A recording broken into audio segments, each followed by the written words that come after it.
Hello again. Thank you very much for joining me here on Movie Ninja. And tonight I'm going to be talking about The Green Knight, a 24 fantasy directed by David Lowry. The Green Knight.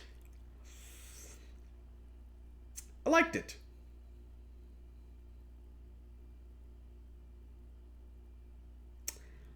I liked it. I wish I loved it. Now, before I go on, if you have not already condemned this video and said, oh, he liked it, oh, that's it, well, and you have not clicked it off, one, I appreciate it. Thank you very much for willing to hear my point of view on this.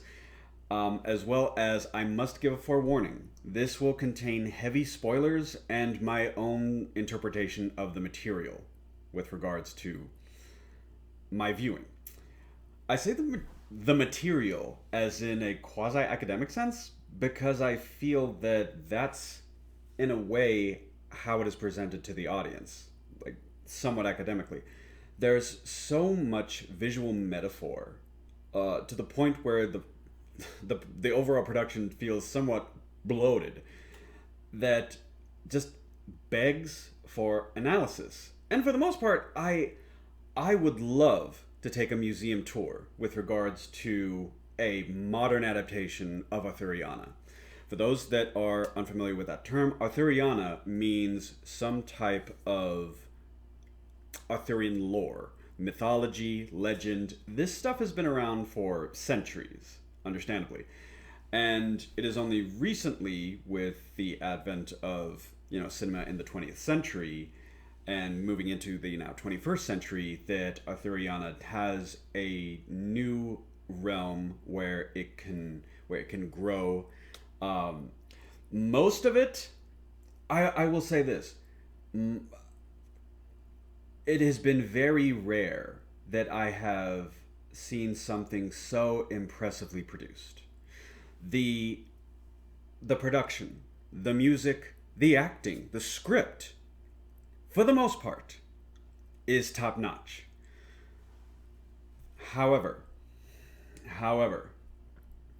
what I do take some contention with is a very specific editing choice. And it is at the very, very end of the film. I felt that was too abrupt. But now, it's a little bit more information. Okay, so the film begins with... So it's Christmas in Camelot. Gawain is having a merry old time at his favorite bawdy house. He is summoned to a banquet at King Arthur's behest. His mother somewhat interrogates him. He's like, "Hey, what have you been doing?" As if I don't already know. He's like, don't worry, mother. I was definitely not doing what I always do 7 days out of the week, getting drunk and other debauchery. Sir Gawain, as he's presented in this film, is a bit of a aimless hedonist. And I just say that because that's the surface level character that he is. Not a judgment on who he is as a person. I mean, he clearly was born into knighthood, and so yeah, he acts like a spoiled rich kid for the most part.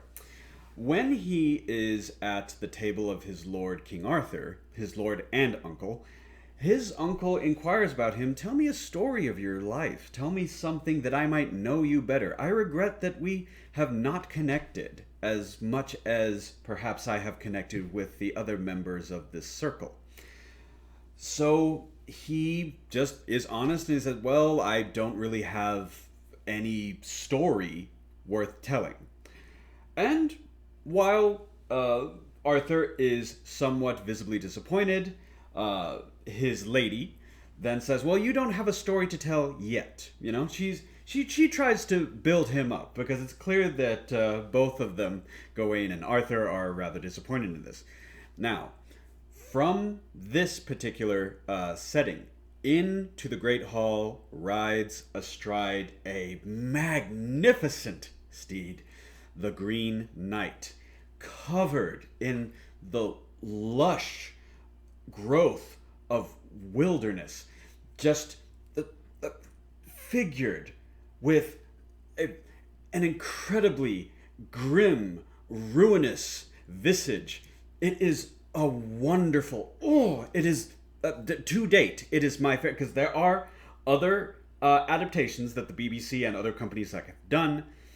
That is my favorite so far.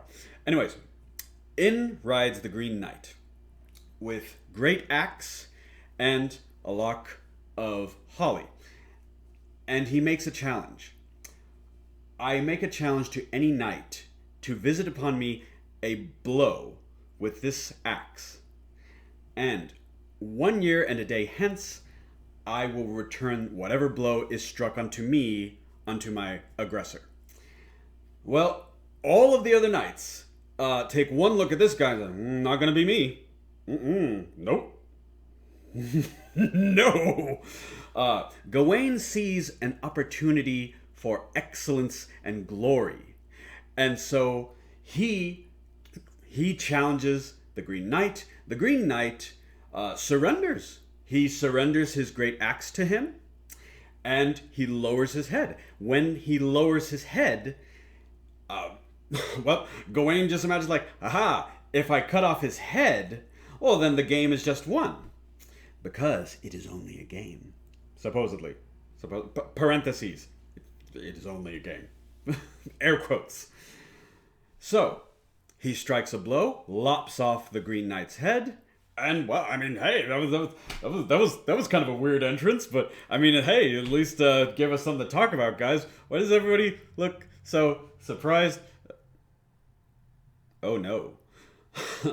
The Green Knight then collects his severed head and then makes a final declaration that 1 year and a day hence I will meet you in the Green Chapel, and then we shall finish it. So, from here begins Gawain's journey. And Gawain's journey, in and of itself, it's a deconstruction of the traditional poem and a number of Authurian legends and characters, particularly at the very end. But from the outset, what begins is an odyssey of tribulation and failure. And that is a good thing. I want to put that out there. We see him act dishonorably, cowardly, selfishly. But the Campbellian aspect of the hero's journey is something that is on full display, wonderfully on full display. In particular, my favorite part, I think, of the film is actually in the middle, where he actually meets Winifred. I might do a follow-up. No promises. I might do a follow-up where I talk about like specific scenes. Maybe. Anyway. But throughout this journey, he suffers just the personal shame and humiliation of all of his failings as a knight.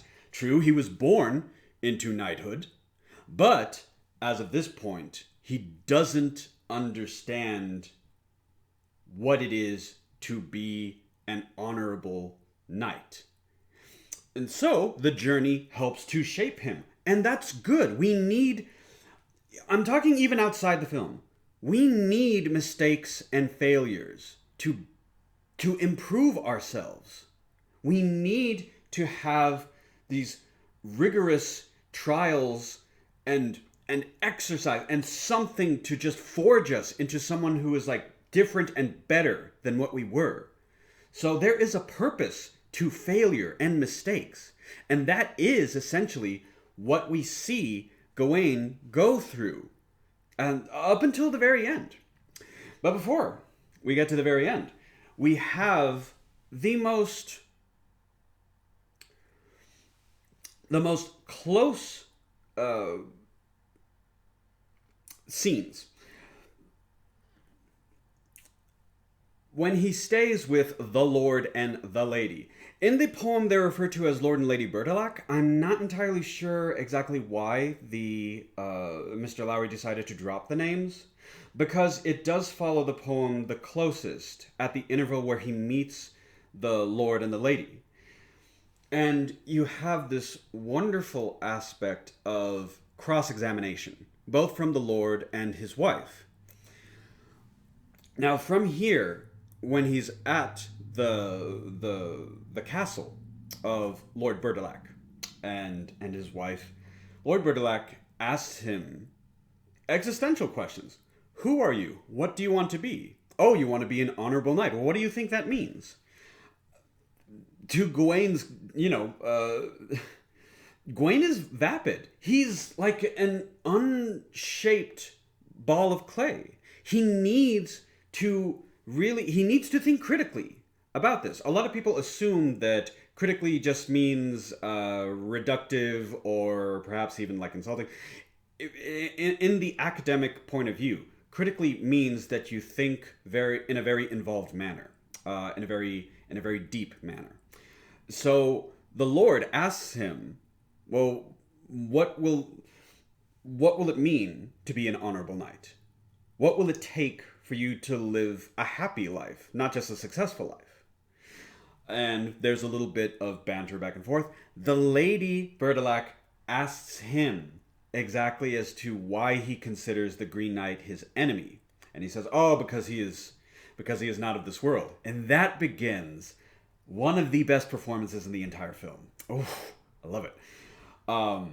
The lady then goes on to a rebuttal of who the Green Knight is versus who this Green Knight, green also being an aspect of novice. If you say that someone is green, they're a beginner. They don't understand a particular craft or a means of employment. You've heard the phrase greenhorn before. So the Green Knight is obviously the eponymous-like character. Obviously, it's the eponymous character that made the challenge and that Gawain has to face. But the Green Knight is also Gawain. He is a novice. He's infantile. He's a child. He doesn't understand his place in this world as of yet. And that's where the interaction with the Lord and Lady is most important to the film.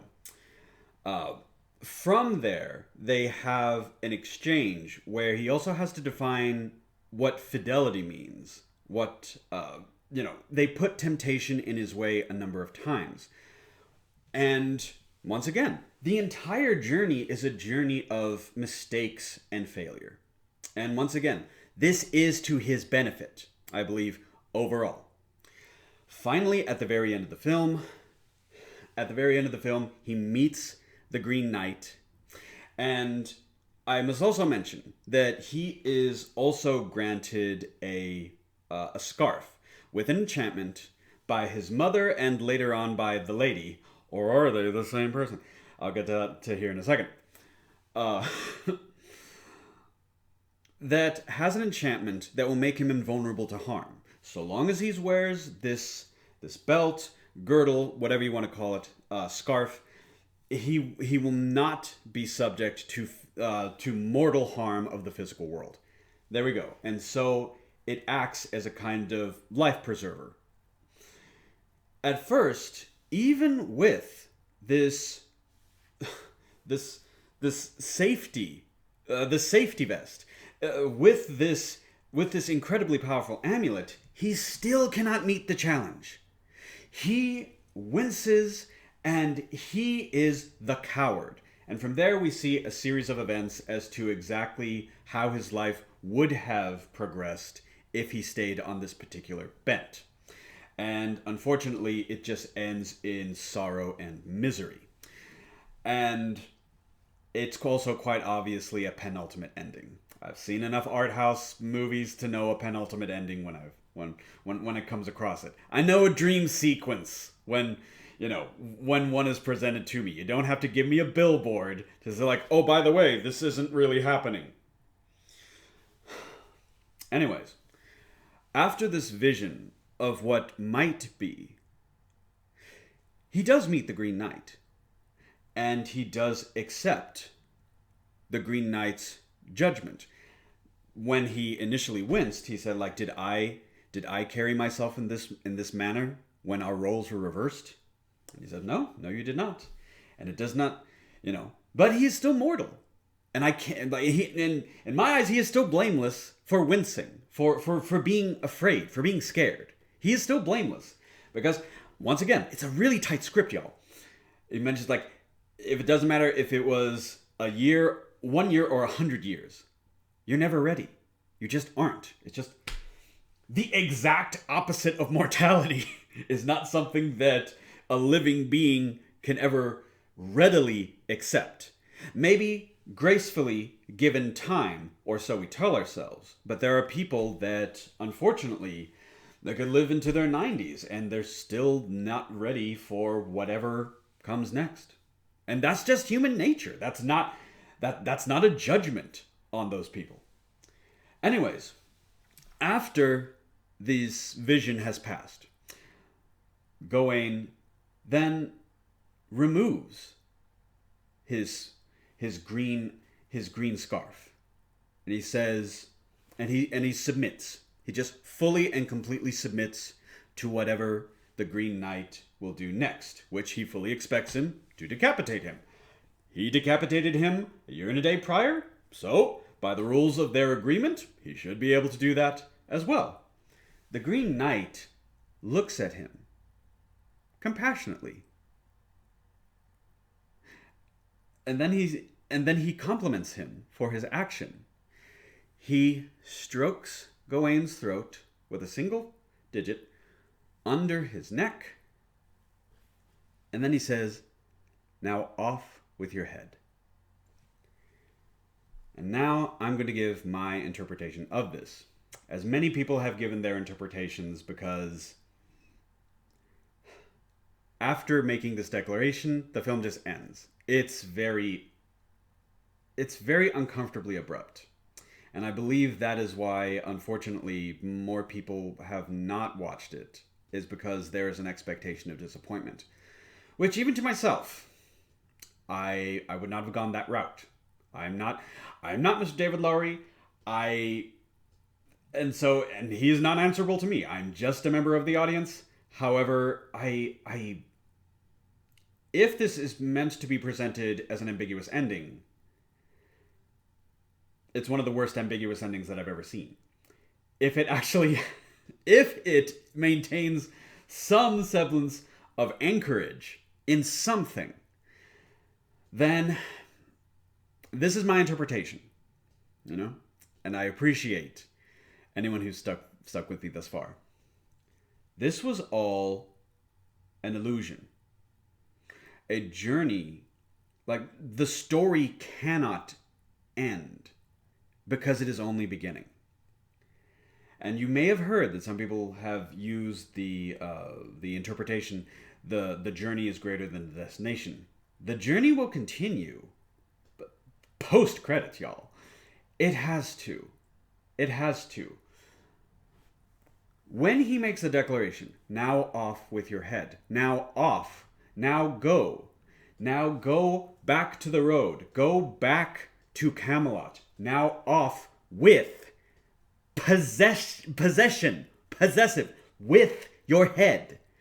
Now off with your head. Be off. Be gone from here. Take your knowledge of the wider world. Take your knowledge of your errors, your falsehoods, your hardships, your temptations, and then be who you are to be. Hopefully better, but go. Be the man that you are now, shaped by your failures. Learn from your temptations. Learn from your mistakes. I fully embrace that this has been a well-orchestrated, magical, external locus of control farce by his mother. In the very beginning of the film, the entrance of the Green Knight coincides with his mother. Simply, the character is simply named Mother, by the way. Doesn't even have a name. And yet she's one of the most important characters here. The entrance of the Green Knight coincides with an obscure magical ritual that is interlinked. It is obviously and clearly interlinked with his entering the hall and making the challenge and with Gawain, expectedly being the only one that takes up this challenge. So this, at the very beginning of the film, his mother does show understandable concern. I'm worried that my son might just be a hedonist. I'm worried that he might not live up to his potential.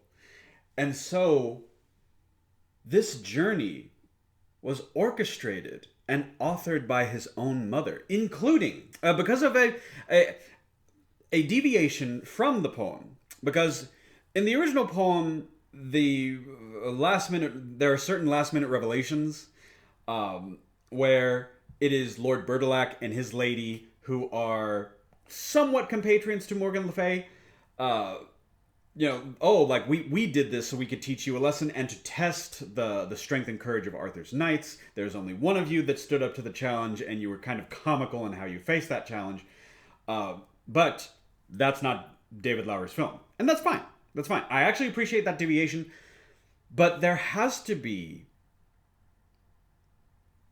the acceptance, like this isn't simply meant for him to perish at the end. Maybe it's just my want of just maintaining an optimism about this. But if he was to simply show us the gore and the viscera, I would accept it.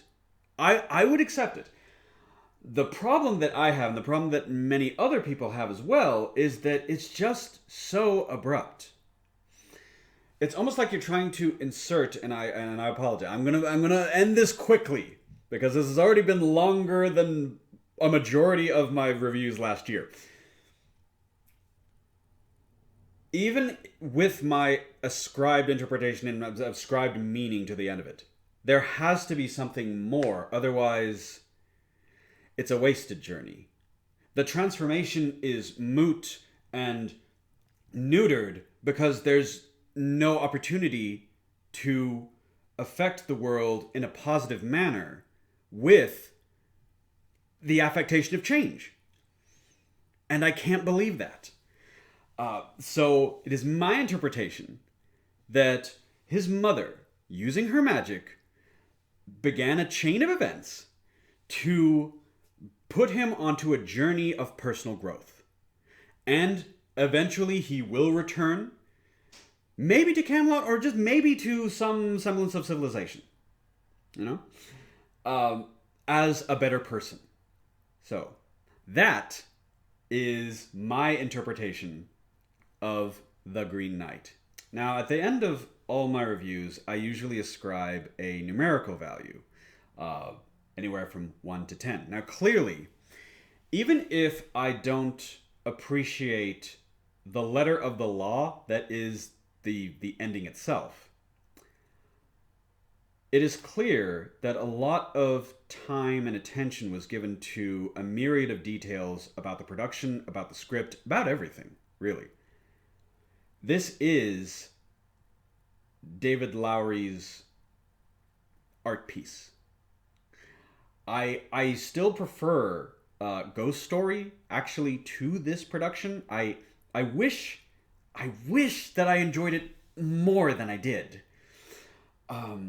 And some of you are like, well, you just don't like the ending, so you're not gonna assign it a grade. I still can't avoid the obvious fact that it is an art house film, and assigning any letter or any number would be incredibly reductive, to the point of insult, and I'm just not willing to do that. I say, give it a chance. If you don't like the ending,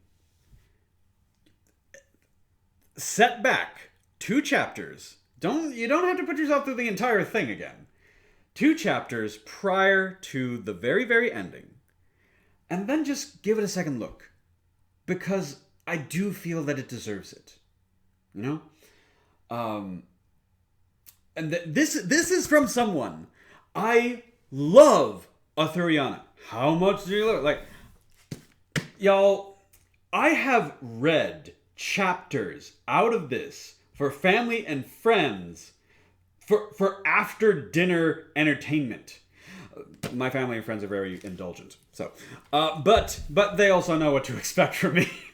Like, I love the literary fiction. I like most iterations of Authuriana in some media. For those who know me the most, they know it's like, oh, like there is still one adaptation that actually still, it's not a film, it's actually a miniseries that was made many years ago, and I'm not going to name it here, but either which way, I enjoyed the aesthetics and the academic aspects of The Green Knight. I wish that I had loved it. I think if the ending was just a little bit, if it just wasn't as abrupt, because it feels like it is trolling a majority of the audience. Like, part of me also is wanting to give the possibility that because it was juggling so many motifs and themes, that no ending would be satisfactory. Hence, we got the penultimate ending vis-a-vis Last Temptation of Christ. I was like, oh, you think that was the ending, but ho-ho, this is the ending. I was like, just, please be straight with me. Just like, like, in terms of ambiguity, I've seen ambiguous endings done better. So if the point of the end is to be ambiguous, I've seen it done better. But it is also liberated from many narrative conventions. So that I appreciate that more. And if it is done with trying to inspire a kaleidoscopic sort of like multiple points of view, okay, very good, very well done. Ambiguity for the sake of ambiguity, I don't like that. But I feel that there is enough substance to where multiple points of view can exist, and they can exist comfortably. So, The Green Knight, I liked it. I liked it. I do think I prefer Ghost Story as far as David Lowry's current, from what I have seen most recently, in which he has done more than 2 films in the last decade. But Pete's Dragon and a few other productions that I can't name off the top of my head, I haven't seen them, so I can't really can't really comment there. If you stayed with me through this beast of a video, you have my thanks. You are a champion. Thank you very much for joining me here on Movie Ninja. What do you guys think? After my ramblings and tirade, what are your ideas? What are your ideas with regards to this film? Because it is worthy of conversation, certainly. I thank you very much for joining me here on Movie Ninja. Please share with respect your ideas in the comments section down below. Thank you very much for sticking with me, and I hope you have a great rest of the day.